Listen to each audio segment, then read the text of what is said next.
किराएदार बेटा। उठ जा नालायक, सुबह के 8 बजने को है। तुझे एग्जाम नहीं देना क्या? थोड़ी देर और सोने दीजिए ना पापा। तू उठता है या फिर मैं तेरे ऊपर पानी फेंकूं? रोज गधों की तरह सोता रहता है, पेपर की कोई टेंशन ही नहीं है। और एक हमारा समय था जब हम पेपर में फेल होने के डर से रात भर पढ़ा करते थे, सो ही नहीं पाते थे। तो क्या अब आप उसका बदला मुझसे लेंगे? मैं 15 मिनट बाद उठ जाऊंगा, आप प्लीज जाइए, मुझे डिस्टर्ब मत कीजिए। इतना कहकर रौनक रजाई ढककर फिर से सो जाता है। तू ऐसा नहीं मानेगा, रुक मैं अभी पानी लेकर आता हूं।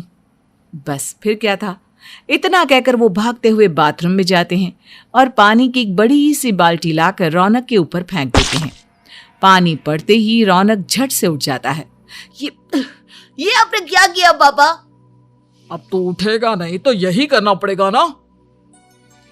वैसे थैंक्स डैड, आपके कारण ना अब मुझे नहाने की भी जरूरत नहीं पड़ेगी। चलिए अब आप माँ से बोलकर मेरे कपड़े निकलवा दीजिए, तब तक मैं ब्रश कर लेता हूँ। वैसे कल ना आप एक काम और करना, नहलाने के साथ साथ मुझे ब्रश भी करवा देना। ये ब्रश करने में ना मुझे बहुत आलस आता है। रौनक की बातों से अरविंद का मुंह खुला का खुला रह जाता है। वो अपनी पत्नी कमला के पास जाता है और रौनक की हरकतों के बारे में बताता है, जिसे सुन उसकी पत्नी हंसने लगती है। तुम अपने बेटे को समझाने के बजाय हंस रही हो। रौनक बच्चा है, धीरे धीरे सुधर जाएगा, आप क्यों उसके पीछे पड़े रहते हो?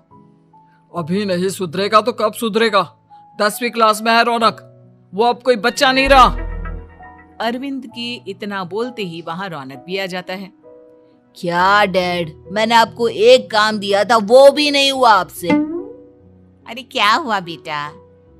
माँ, मैंने डैड से बोला था कि वो आपको बोलकर मेरे स्कूल की यूनिफॉर्म निकाल दे, लेकिन मेरे पीछे पड़ने के अलावा इनसे एक काम ढंग से नहीं होता। देख रही हो कमला, देख रही हो अपने लाडले को? अरे आप चुप रहिए जी। चलो बेटा, मैं तुम्हें कपड़े निकाल कर दे देती हूँ। बस ऐसे ही साल पर साल बीतते जाते हैं, लेकिन रौनक के रवैये में कोई बदलाव नहीं आता। वो पहले से भी ज्यादा आलसी और पूरी तरह अपने माता पिता पर निर्भर हो जाता है। 2 साल बाद पता नहीं कहाँ गायब रहता है पूरे दिन, अब तक तो आ जाना चाहिए था। अरे आप इतनी फिक्र क्यों कर रहे हो उसकी? दोस्तों के साथ खेल रहा होगा, आ जाएगा अभी। ये कोई टाइम है खेलने का? 10 बजने वाले हैं, इतनी रात में कौन खेलता है? कमला कुछ कहती उससे पहले ही रौनक वहां आ जाता है। मम्मी जल्दी से खाना लगा दो, बहुत भूख लग रही है। तुम्हें तब तक खाना नहीं मिलेगा जब तक तुम बता नहीं देते कि इतनी रात गए कहां से आ रहे हो। ओ प्लीज डैड, अब आप एसी पे प्रद्युमन बनकर मेरे सर पर बंदूक लेकर मत बैठ जाना। अपनी फालतू की बकवास बंद कर और बता कहां से आ रहा है। माँ अब समझाइए ना डैड को। बता देना बेटा, इनको भी तसल्ली हो जाएगी। आप बोल रही हैं तो बता देता हूँ, मैं दोस्तों के साथ मूवी देखने गया था, इसलिए देर हो गई। तो इन सब चीजों में मेरे पैसे उड़ाता है। कभी 1 रुपया कमाने के बारे में सोचा है तूने? जब देखो हवा की तरह पैसे उड़ाता रहता है। माँ अब आप इन्हें चुप करा दीजिए, वरना ना मुझे गुस्सा आ जाएगा। अच्छा क्या कर लेगा? बता ना, क्या कर लेगा तू? वैसे बात तो ठीक ही है, मैं कर ही क्या सकता हूँ, पैसे तो फिर भी मैं आपसे ही मांगूंगा ना। चलिए अब ये सब बात छोड़िए और मम्मी मेरे लिए खाना लगा दीजिए। अभी लगा देती हूँ बेटा। मैं बता रहा हूँ कमला, एक दिन ये ऐसे ही बिगड़ जाएगा। ओफो, आप क्यों इतना पीछे पड़े रहते हो मेरे बच्चे के? बात की बाद में देखेंगे, अभी आप शांति से उसे खाना खाने देंगे। अगले दिन डैडी मुझे 10,000 रुपए चाहिए। हाँ? अब इतने पैसे क्यों चाहिए तुझे?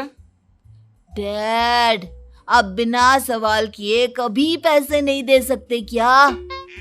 जब तक तू बताएगा नहीं तुझे पैसे भी नहीं मिलेंगे। अरे अब आप अपने बेटे को पैसे भी नहीं दे सकते?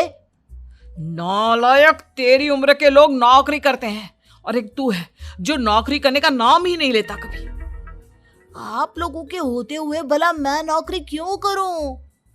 अरे हम कब तक पैसे देंगे तुझे? तुझे भी तो अपने पैरों पर खड़ा होना होगा ना। कौन सा उधार के पैरों पर खड़ा हूं? अपने ही तो पैरों पर खड़ा हूं मैं। इसी तरह रौनक दिन प्रतिदिन लापरवाह होता जाता है। उसकी लापरवाही को देखते हुए अरविंद और कमला अपने बेटे की शादी कराने का फैसला लेते हैं और 1 महीने के अंदर अंदर ही रौनक की शादी मेघा नाम की लड़की से करा देते हैं। शादी के कुछ दिन बाद, रौनक, मुझे एक अच्छी सी साड़ी चाहिए, आप ला दोगे ना? हाँ, क्यों नहीं। कितने तक की आती है साड़ी? यही करीब 5,000 तक की। तुम चिंता मत करो, मैं आज ही डैडी से पैसे मांगकर तुम्हारे लिए साड़ी ले आऊंगा।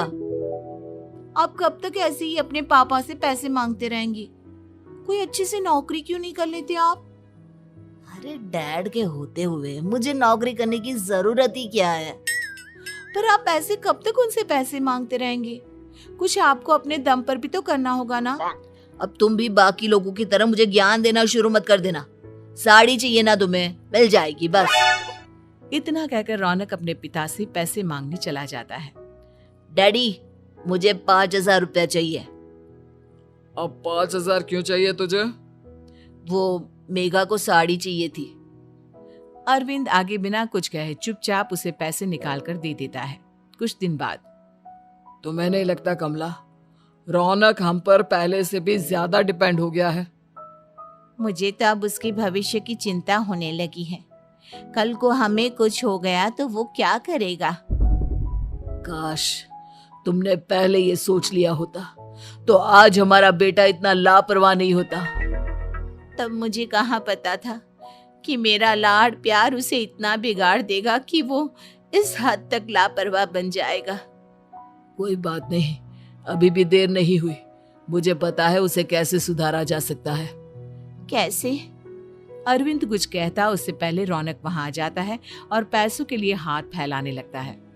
डैड, मैं और मेघा बाहर घूमने जाना चाहते हैं। अरे वाह, ये आज सूरज कहाँ से निकला है? Dad please. अच्छा चलो अब मुद्दे की बात करो। मुझे अब 25,000 चाहिए। अब तुम्हें 1 रुपया भी नहीं मिलने वाला। अगर तुम्हें पैसों की इतनी ही जरूरत है तो कोई ढंग की नौकरी कर लो। मम्मी, आप कुछ कहिए ना डैड को। बेटा, वो गलत क्या बोल रहे हैं? ये सब हम तेरे भले के लिए ही तो कर रहे हैं। मम्मा, मैंने बताया ना आपको, मुझे नहीं करनी कोई जॉब वॉब। तो ठीक है, निकल जाओ हमारे घर से। तुम्हारे जैसे लोगों के लिए मैंने ये घर खड़ा नहीं किया है। जितना ये घर आपका है ना, उतना ही मेरा भी है। मैं कहीं नहीं जाने वाला। जाना तो पड़ेगा ही तुझे, क्योंकि अब मैं तेरा कोई भी खर्चा नहीं उठाने वाला। ठीक है, मत उठाइए मेरा खर्चा, मैं अपने दम पर भी जी सकता हूँ। तो बेशर्मों की तरह अब तक यहाँ क्यों खड़ा है? अपना सामान ले और निकल जाए यहाँ से। रौनक पैर पटकते हुए वहां से चला जाता है। घर से निकालना जरूरी है क्या उसे? बिना पैसों के कौन रखेगा उसे किराए पर? अगर उसका भविष्य सुधारना है तो हमें अपने दिल पर पत्थर रखकर ये कदम उठाना ही होगा। दोनों बात कर रहे होते हैं कि रौनक अपनी पत्नी के साथ एक बड़ा सा बैग लेकर घर से निकल जाता है, लेकिन घर से बाहर उसे कोई भी मुफ्त में अपने घर किराए पर नहीं रखता। अंत में थक हार कर वो फिर से अपने घर चला जाता है। क्या हुआ? थोड़ी देर पहले तो दहाड़ते हुए घर से निकला था, अब क्या हुआ? नहीं रखा ना किसी ने तुझे किराए पर? डैड प्लीज, मैं कुछ दिनों में कोई अच्छी सी नौकरी शुरू कर दूंगा। आप तब तक तो हमें रख लीजिए प्लीज।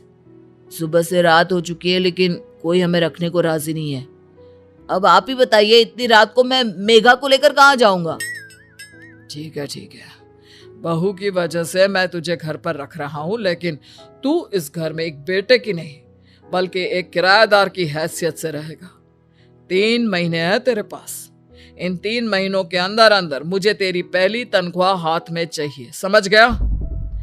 पक्का डैड, इन 3 महीनों के अंदर अंदर तो कोई बढ़िया सी नौकरी ढूंढ ही लूंगा मैं। ऐसे ही धीरे धीरे समय बीतने लगता है और अरविंद के दिए 3 महीनों में से 2 महीने बीत चुके होते हैं। पापा जी ने हमें 3 महीने दिए थे, जिसमें से 2 महीने तो बीत चुके हैं। अब ये आखिरी महीना बचा है। अरे तुम चिंता मत करो, आज मेरा ना 2 जगह इंटरव्यू है, दोनों में से कहीं ना कहीं तो जॉब लग ही जाएगी। अच्छा, all the best. Raunak interview के लिए निकल जाता है, जिसके बाद शाम में रौनक घर आता है। कैसा गया इंटरव्यू? आपकी नौकरी लगी या नहीं? अरे पहले सांस तो ले लेने दो अच्छे से। बताइए ना, मुझसे तो जरा भी इंतजार नहीं हो रहा है। वो दरअसल बात यह है कि मेरी नौकरी तो लग चुकी है, लेकिन पैसे बहुत कम है। कितने पैसे हैं? 15,000। इतने में अरविंद और कमला मिठाई का डिब्बा लेकर आ जाते हैं। बधाई हो बेटा। हम जानते थे तेरी जॉब